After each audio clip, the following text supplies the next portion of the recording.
Corte Constitucional devuelve al Congreso la facultad de debatir e introducir modificaciones sin el aval del gobierno a las reformas constitucionales con las que el presidente Juan Manuel Santos y las FARC buscan implementar el acuerdo del modelo de paz que firmaron.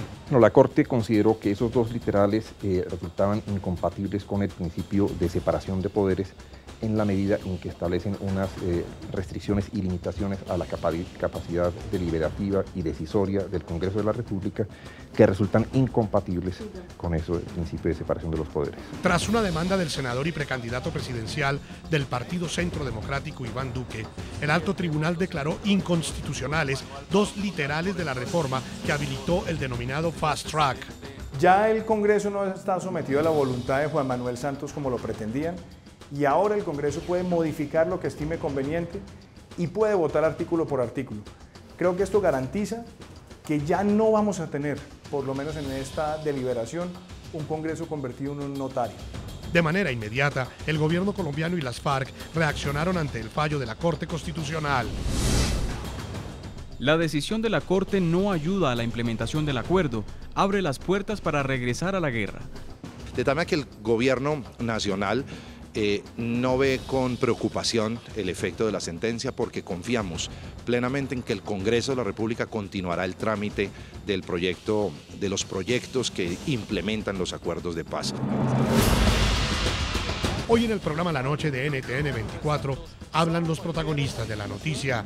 El abogado constitucionalista y exconjuez de la Corte Constitucional, Juan Manuel Charri, el senador del Partido Liberal, Luis Fernando Velasco, y el exviceministro de Justicia y analista político Miguel Ceballos, analizan y debaten sobre la importancia, el impacto y los alcances de la importante decisión de la Corte Constitucional y el significado que tiene para aquellos sectores que en Colombia piden que sus dudas y cuestionamientos sean tenidos en cuenta para enriquecer y generar un mayor consenso frente al acuerdo de paz que fue firmado entre el gobierno colombiano y las FARC.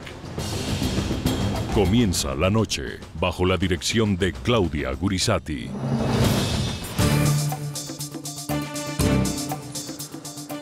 Buenas noches. La Noche bajo la dirección de Claudia Gurizati enciende las luces para que usted vea el punto clave de la noticia. Soy Jefferson Beltrán. Bienvenidos. La noticia: el fallo de la Corte Constitucional que en Colombia le devuelve al Congreso su facultad de modificar las leyes y las reformas que están siendo tramitadas por el Legislativo por vía Fast Track y que buscan implementar el acuerdo del modelo de paz que firmaron el presidente Juan Manuel Santos y las FARC. El punto clave de esta noticia: hasta ahora cualquier modificación podía darse únicamente con el aval del gobierno, lo cual para muchos había convertido al Congreso en una simple notaría, dicen ellos, donde las mayorías oficialistas, de manera aplastante y pese a las críticas de la oposición, aprobaban el contenido de las reformas que, redactadas, llegaban ya al Congreso y eran elaboradas por el Gobierno Nacional y las FARC. El punto clave de la noticia: la implementación del acuerdo de paz en los términos que había fijado el presidente Juan Manuel Santos va a ser mucho más difícil de aquí en adelante para él. Suerte distinta tendrán los sectores que, pese a tener representación en el Congreso, no habían sido tenidos en cuenta hasta ahora. Con el fallo de la Corte Constitucional, las dudas y los cuestionamientos que tienen los sectores críticos frente al modelo de paz negociado podrán debatirse e incluso, de llegar a lograr un apoyo mayoritario en el Congreso, la oposición podrá modificar y ajustar con sus observaciones los contenidos del acuerdo final. En junio de 2016, el Congreso de Colombia aprobó el denominado Acto Legislativo para la Paz. Es decir, la reforma constitucional promovida por el gobierno del presidente Juan Manuel Santos para implementar el acuerdo de paz que fuera pactado con las FARC. Dentro de ese acto legislativo quedó contemplado el denominado Fast Track, traducido al español significa vía rápida. Y se trata de un mecanismo que, como su nombre lo indica, agiliza los trámites de leyes y reformas constitucionales que el gobierno considera son necesarias para darle cumplimiento al modelo de paz pactado en La Habana. Un procedimiento mucho más ágil y rápido para que se expidan leyes y actos legislativos. El segundo, unas facultades al presidente de la República para implementar los acuerdos. Así las cosas, tanto el Ejecutivo como la guerrilla de las FARC vieron despejado el camino para poner en marcha con celeridad el acuerdo de paz. Con el Fast Track aprobado y con el visto bueno que la Corte Constitucional le dio a ese mecanismo en diciembre pasado, el Congreso tenía luz verde para acortar el tiempo de los trámites legislativos y la obligatoriedad de votar en bloque, es decir, votar por el paquete completo sin discutir artículo por artículo. Por ejemplo, una reforma constitucional como la que creó la denominada Jurisdicción Especial para la Paz no tiene que tramitarse en 8 debates, sino solamente en 4 debates, como efectivamente ocurrió. Y para un proyecto de ley con la vía rápida, solo se requieren 3 debates y no 4 como ordinariamente está establecido en la Constitución. El Fast Track, tal como fue aprobado en el Acto Legislativo para la Paz, también contempló que los proyectos de ley y reformas constitucionales solo podían tener modificaciones si se ajustaban al contenido del acuerdo final con las FARC y si contaban previamente con el aval del gobierno. Muy bien, vamos a explicarles ahora el fallo de la Corte Constitucional que tumbó 2 literales del Fast Track. Este fallo responde a una demanda interpuesta por Iván Duque, senador del Partido Centro Democrático, colectividad que promovió el voto por el no en el denominado plebiscito para la paz del pasado 2 de octubre. Según el autor de la demanda, con la decisión del alto tribunal, según él, el Congreso de la República tiene la posibilidad de hacer modificaciones en función del interés general al acuerdo de paz que firmaron el gobierno y las FARC. La decisión fue comunicada por la Corte Constitucional el mismo día que el presidente Juan Manuel Santos llegaba a Washington para reunirse con el mandatario estadounidense Donald Trump. A ver, hay una afectación del Fast Track en la medida en que tenía unas previsiones que posiblemente lo hacían mucho más expedito, en cuanto que decían no cabe sino que se hagan modificaciones previo aval del presidente de la República. Si bien el fallo del alto tribunal no declara inconstitucional el Fast Track, sí derrumba 2 componentes importantes de ese mecanismo que le ha permitido al gobierno colombiano aprobar de forma rápida las leyes y reformas para la implementación del acuerdo de paz con las FARC. Los 2 literales que tumbó la Corte Constitucional son los siguientes. Los proyectos de ley y de acto legislativo solo podrán tener modificaciones siempre que se ajusten al contenido del acuerdo final y que cuenten con el aval previo del Gobierno Nacional. En la comisión y en las plenarias se decidirá sobre la totalidad de cada proyecto, con las modificaciones avaladas por el Gobierno Nacional en una sola votación. A juicio de la Corte Constitucional, estos 2 apartes del Fast Track van en contravía del principio de separación de poderes. A ver, yo diría que abrir espacios de deliberación democrática no puede tenerse como una amenaza o como una resta al proceso de paz. Yo diría que por el contrario es una suma, eso le aporta al proceso de paz porque aporta legitimidad en las decisiones, aporta consenso, aporta ese escenario de buscar ese mayor compromiso de toda la sociedad con el acuerdo. Esto significa que a partir de ahora, las leyes y reformas tramitadas bajo ese mecanismo especial deberán ser votadas artículo por artículo y no en bloque como se venía haciendo. Además, ya no será condición que las proposiciones presentadas por los congresistas a esas iniciativas tengan el aval previo del gobierno.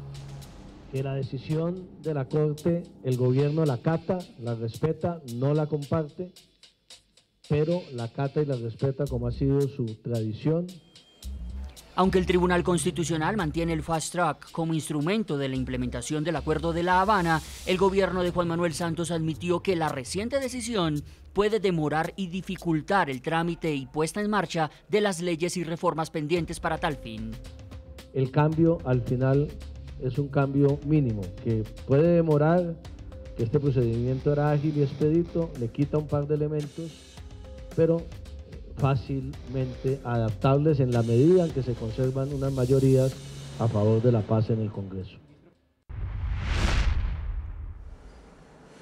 Invitamos a nuestros televidentes a que participen del tema de hoy en el programa La Noche, que respondan la siguiente pregunta. ¿Qué piensan ustedes sobre la decisión tomada por la Corte Constitucional en referencia al Fast Track, lo que ustedes acaban de ver en estas dos notas realizadas por nuestro periodista Adrián Orozco. Los invitamos a que opinen a través de las cuentas de Twitter del programa La Noche de NTN 24. También pueden opinar con el hashtag #LaNocheFastTrack. #LaNocheFastTrack, y más adelante estaremos leyendo sus opiniones. Vamos con el análisis. Saludo en Bogotá, Colombia, Luis Fernando Velasco, senador de la República por el Partido Liberal. Era el presidente del Congreso cuando fue aprobado este acto legislativo que le dio vía libre al Fast Track y que en este momento fue modificado tras un fallo de la Corte Constitucional. Senador Velasco, siempre es un gusto tenerlo aquí en el programa La Noche. Jefferson, mil gracias por la invitación. A todas las personas que en América Latina y en otros lugares nos acompañan, un saludo muy especial, también en Estados Unidos, y obviamente al doctor Ceballos y al doctor Charri, quienes nos acompañan esta noche en el panel. La ciudad de Bogotá, como usted bien lo afirma, está Juan Manuel Charri. Él es abogado constitucionalista, fue conjuez de la Corte Constitucional. Doctor Charri, bienvenido a La Noche. Buenas noches para los televidentes, Jefferson, para el senador Velasco y para el doctor Ceballos. En unos minutos estará acá con nosotros Miguel Ceballos, quien fue viceministro de Justicia y actualmente es decano de la Facultad de Relaciones Internacionales de la Universidad Sergio Arboleda. Voy a comenzar con usted, senador Luis Fernando Velasco. ¿Cuál es su opinión frente a esta decisión que ha tomado la Corte Constitucional y que declara inconstitucionales dos importantes literales de esa reforma constitucional que fue aprobada cuando usted era presidente del Congreso de la República? Jefferson, profundo respeto por los fallos de nuestros jueces y particularmente de la Corte Constitucional. Yo creo que ahí hay dos grandes noticias. Hay una noticia que en medio del debate tal vez no se ha traslucido, y es una noticia muy importante. Primero, pues evidentemente la noticia tiene que ver con los efectos en el marco del proceso de paz, pero la otra noticia es que la Corte comienza con los cambios de sus magistrados a recoger una tesis que en mi concepto le estaba haciendo mucho daño a la democracia, y era la tesis extrema de algunos magistrados cuando interpretaban el constitucionalismo vivo y la teoría de la sustitución constitucional y lo llevaban a extremos increíbles que de alguna manera le estaban quitando poder al espacio democrático en donde se deliberan y toman decisiones como es el Congreso, y lo estaba tomando la propia Corte, que en algunos casos, en unos fallos increíbles, terminó colegislando. Entonces, ¿qué hace la Corte con este fallo? Que es interesante. Dicen, un momentico, volvamos a la división clásica de los poderes. Y no solo volvamos a la división clásica, sino que envía un mensaje que tiene mucho de razón constitucional, independientemente de la decisión que hayamos podido tomar anteriormente. Y dicen, un momentico, el Ejecutivo no puede tener capacidad de veto en las decisiones del Legislativo. El Legislativo puede debatir. De alguna manera ahí cambia una línea y empodera al Congreso. Y ahora, la noticia, digamos, frente a los efectos del proceso de paz. El Fast Track como mecanismo se mantiene. Lo que no se mantiene es la capacidad de veto y de injerencia extrema de un poder en el otro poder, en este caso del Ejecutivo sobre el Legislativo. ¿Por qué se mantiene el Fast Track? Porque se pueden hacer las reformas constitucionales en 3 vueltas, porque los términos son mucho más rápidos, pero se reabre la posibilidad de que cada congresista, las bancadas de los partidos presenten modificaciones, hagan aprobaciones parciales, no necesiten el aval del gobierno. Y entonces un tema que se ha vuelto, en algunos casos, un tema de muy ágil trámite, vuelve al espacio, al escenario del debate político. Y un debate político que se va a dar en el Congreso, en donde hay dos fuerzas claramente enfrentadas frente a los temas de paz. Una fuerza que respetablemente se hizo elegir e hizo una campaña señalando defectos de los acuerdos de paz. En algunos casos, incluso en una reciente convención del Partido Centro Democrático, alguien insinuó que había que volver trizas los acuerdos, y otros sectores, afectos o no al gobierno, que dijeron, mire, elíjanos que nosotros vamos a acabar la guerra con las FARC. Pues esos sectores, que hoy son mayoría, tienen la inmensa responsabilidad política de mantener el espíritu de los acuerdos para que el acuerdo de paz se mantenga. Doctor Charri, frente a este planteamiento que hace el senador Velasco, ¿cuál es su opinión? Y le quiero preguntar específicamente sobre esta decisión que ha tomado la Corte Constitucional. Si de alguna manera, con ese pronunciamiento que ha hecho el presidente de la Corte, según el cual en este momento se va a respetar la separación de poderes, y bajo esa justificación es que la Corte Constitucional toma esta decisión de permitir que el Congreso haga cambios quizás a esas reformas constitucionales que buscan implementar ese acuerdo de paz, esto no, por lógica, no querría decir que las reformas que fueron aprobadas en el pasado también tendrían que ser sujetos de cambio, teniendo en cuenta que, a juzgar por las declaraciones que entregó el presidente de la Corte, en ese momento no se respetó la separación de poderes. Varias consideraciones. La primera, yo estoy de acuerdo con la decisión de la Corte Constitucional. Me parece acertado que se profundice la separación de poderes, que se impida el veto del gobierno a las proposiciones de los congresistas y a modificar las normas de implementación. Como bien señalaba el presidente de la Corte Constitucional, la implementación del acuerdo con las FARC debe estar respaldada por la legitimidad democrática y debe haber un Congreso que expida normas, ya sea constitucionales o legales, debidamente debatidas, estudiadas, analizadas, y no simplemente avalar las iniciativas del Congreso. Desde ese punto de vista me parece que sale fortalecido el Congreso, que sale fortalecido incluso el proceso de negociación con las FARC, porque tiene una legitimidad democrática más amplia, y sale fortalecida la autonomía del Congreso. Como bien señalaba el senador Velasco, la Corte ha introducido una nueva doctrina que muchos hemos criticado, y es que la Constitución le permite controlar la constitucionalidad de las reformas constitucionales por vicios de trámite únicamente. Ella introdujo una variable y dijo: distingamos entre reformar y sustituir, y eso le ha permitido hacer pronunciamientos como el que hace hoy. Algunos hemos sido críticos de esa tesis de sustitución y hemos dicho que la Corte solamente puede controlar las reformas constitucionales por vicios de procedimiento. En el tercer punto que usted señala, Jefferson, el presidente de la Corte fue muy claro. La decisión de inconstitucionalidad rige hacia el futuro. Eso quiere decir que las reformas constitucionales y legales que se dictaron con este procedimiento abreviado pues son legítimas, no pierden sus efectos, y en el futuro pues tendrán la posibilidad de debatir artículo por artículo, de introducir reformas. De hecho, los fallos de la Corte Constitucional, de acuerdo con su ley estatutaria, en principio rigen hacia el futuro, y esa es la regla que se está aplicando en esta ocasión.